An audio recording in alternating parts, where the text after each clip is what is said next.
हे ट्रेडर्स, तर कशी चालू आहे तुमची ट्रेडिंग? या वीकमध्ये, मागच्या वीकमध्ये आपल्याला गोल्डमध्ये खूप साऱ्या अशा पोझिशन्स पाहायला मिळाल्या, नवनवीन गोष्टी आपल्याला शिकायला मिळाल्या गोल्डमध्ये. कारण काही वर्षांपासून गोल्डमध्ये कधीही अशी न पाहिलेली सेलिंग आपण यावर्षी पाहिलेली आहे, मागच्या महिन्यामध्ये पाहिलेली आहे, या महिन्यामध्ये पाहिलेली आहे. गोल्डमध्ये अशा पद्धतीने सेलिंग या मागच्या कोणत्याच वर्षामध्ये पाहायला मिळत नाही. तसं खरं बघायला गेलं तर हे गोल्डमध्ये पहिल्यांदाच पाहायला मिळते आपल्याला. चला तर आपण बघूया नेक्स्ट वीक मध्ये काय करणार आहे गोल्ड आणि कशा पद्धतीने आपण सपोर्ट आणि लेवल मार्क्स करायचे आणि त्या पद्धतीने आपण काय करायची, ट्रेडिंग करायची. चला स्टार्ट करूया व्हिडिओला. हा व्हिडिओ तुमच्यासाठी खूप महत्त्वाचा ठरणार आहे, कारण या व्हिडिओमध्ये आपण पूर्णपणे सांगणार आहोत की गोल्डची पोझिशन कशा पद्धतीने तुम्ही होल्ड करणार आहे आणि कुठपर्यंत गोल्डचे टार्गेट असू शकतात. जसं की तुम्ही इथे बघू शकता, डेली टाइम फ्रेम मध्ये आपण आता सध्या आहोत. डेली टाइम फ्रेम मध्ये जे 200चा EMA आहे, त्या 200च्या EMA ला इथे टच करून रिजेक्शन मिळालेलं आहे. आणि त्यानंतर काय झालेलं आहे, त्यानंतर मार्केटमध्ये इथे जी लेवल आहे, ही जी लेवल आहे जवळजवळ 4400च्या दरम्यान, राईट. या लेवलला जर तुम्ही व्यवस्थित बघितलं तर या लेवलला गोल्डने काय केलेले, रिजेक्शन घेतलेले बऱ्याच वेळा.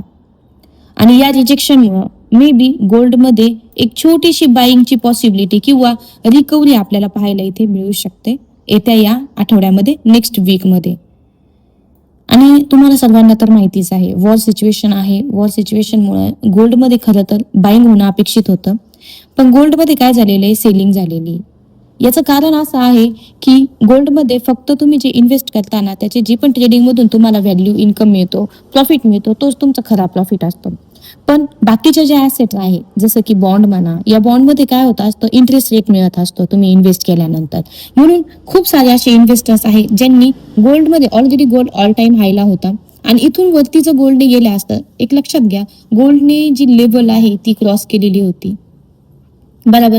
आणि याच्यानंतरही गोल्डने जर बाईंग केली असती वॉर सिच्युएशनमध्ये, तर मार्केटमध्ये एक पॅनिक सिच्युएशनही तयार झाली असते, इन्फ्लेशन जास्त वाढलं असतं. आणि या सर्व गोष्टींना कन्सिडर करून जे पण सेलर्स आहेत त्यांनी आपली जी इन्व्हेस्टमेंट आहे किंवा इन्व्हेस्टर जे आहेत त्यांनी इन्व्हेस्टमेंट काय केली, इथून गोल्डमधून ऑलरेडी तो ऑल टाइम हायला आहे, इथून काढून काय केलेली आहे, बॉन्डमध्ये इन्व्हेस्ट केलेली आहे. पण असं नाहीये की या गोल्डमध्ये म्हणजे पुन्हा एकदा बाईंगची रॅली पाहायला मिळणार नाही. ऍक्च्युली हा हे कमोडिटीचा एक मेन पार्ट गोल्ड आहे. शेवटी किती जरी झालं तरी खूप म्हणजे सर्वजण याला एक सेफ हॅवन ॲसेट असं म्हटलं जातं. त्यामुळे गोल्डमध्ये पुन्हा एकदा आपल्याला बायची रॅली पाहायला मिळणार आहे, पण ती येत्या काही दिवसांमध्ये येणार की महिन्यांमध्ये येणार, हे आपण येणारा काळच आपल्याला सांगणार आहे, बरोबर. तर तुम्ही बघू शकता, आपण आज जे अनालिसिस आहे ते बघणार आहे. डेली टाइम फ्रेम मध्ये गोल्डने सध्या सपोर्ट घेतलेला आहे जवळजवळ $4,400 या प्राइसला इथे सपोर्ट घेत आहे गोल्ड. जर आपण लोअर टाइम फ्रेमला शिफ्ट केलं, लोअर टाइम फ्रेमला, तर लोअर टाइम फ्रेमचं जे स्ट्रक्चर आहे ते तुम्ही बघू शकता. इथे सेलिंग का आलेली गोल्डमध्ये, युद्धामध्ये तर गोल्ड बाईंगला जात असतं, पण सेलिंग का, तर त्याचं कारण मी तुम्हाला ऑलरेडी सांगितलं आहे. जे पण इन्व्हेस्टर्स आहेत त्या इन्व्हेस्टर्सला रिटर्न मिळण्यासाठी आणि क्रूड ऑइलचे जे रेट आहे ते वाढलेले आहे, त्यामुळे इन्व्हेस्टरनी काय केलं की बॉन्डमध्ये आपली इन्व्हेस्टमेंट केली आहे गोल्डमधून काढून. आणि जर आपण बघितलं की नॉर्मल रिटेलर काय करतायत, नॉर्मल रिटेलर पण तेच बघतायत की गोल्डमध्ये कोणतं स्ट्रक्चर फॉर्म होताना पाहायला मिळतंय त्यांना, लोअर लो लोअर हाय, लोअर लो लोअर हाय, हे स्ट्रक्चर त्यांना पाहायला मिळतंय. जर हे स्ट्रक्चर फॉर्म होतंय तर आपण नॉर्मल जे पण नवीन बिगिनर्स असतात किंवा जे नॉर्मल ट्रेडर्स असतात ते त्याला बघून काय करतात, सेल करतात. म्हणून यामध्ये काय होतं, ही सेलिंग आपल्याला पाहायला मिळते. ज्यावेळेस हे स्ट्रक्चर चेंज होणार त्याच्यानंतर इथे तुम्हाला एक गोल्डची बायची रॅली पाहायला मिळू शकते.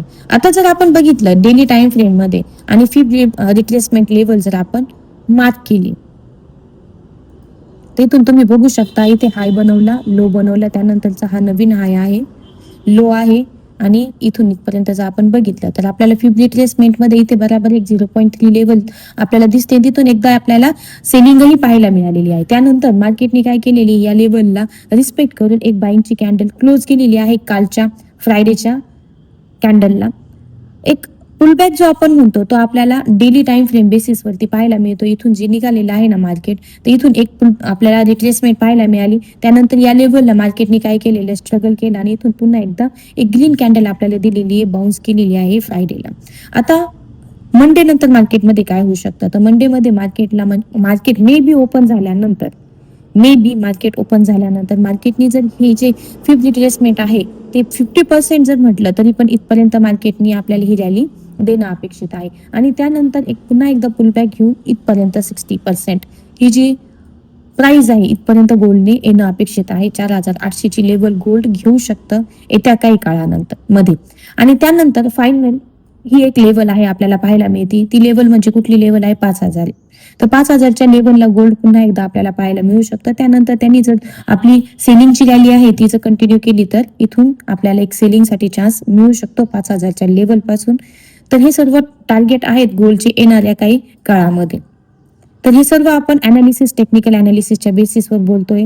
टेक्निकली मार्केटमध्ये काय होऊ शकतं आणि जर गोल्डने मंडेला ओपन झाल्यानंतर जर ब्रेक जे आहे मंडेची जी कॅन्डल क्लोजिंग आहे, मंडेच्या कॅन्डल क्लोजिंग खूप मॅटर करणार आहे. मंडेला कॅन्डल क्लोजिंग जर खालच्या बाजूला झाली, खालच्या डायरेक्शनला इकडच्या डायरेक्शनला जर झाली, अशी रेड कॅन्डल जर क्लोज झाली तर काय होऊ शकतं मग याच्यामध्ये त्यानंतरचा सिनॅरिओ पण ऐकून घ्या की त्यामध्ये काय होऊ शकतं, एक मोठी सेलिंगची रॅली आपल्याला कंटिन्यू होताना पाहायला मिळू शकते. पण तुम्हाला काय बघणं आहे, महत्वाचं काय आहे की मंडेला जर मार्केटमध्ये जर सेलिंग आली तर त्यानंतर गोल्ड आपल्याला 3,000च्या लेवलला पण पाहायला मिळू शकतं.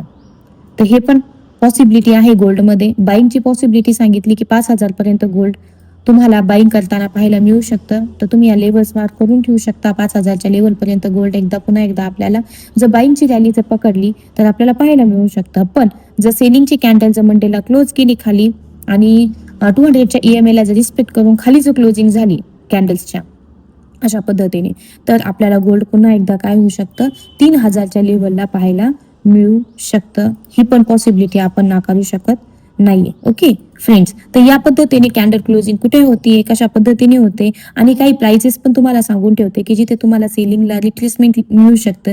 त्यामधली एक प्राइस आहे 4683, त्यानंतरची नेक्स्ट प्राइस आहे 4806. अशा या प्राइसेस गोल्ड घेऊ शकतं एक नेक्स्ट वीकमध्ये. तर तुम्ही त्या पद्धतीने तुमची ट्रेडिंग करू शकता.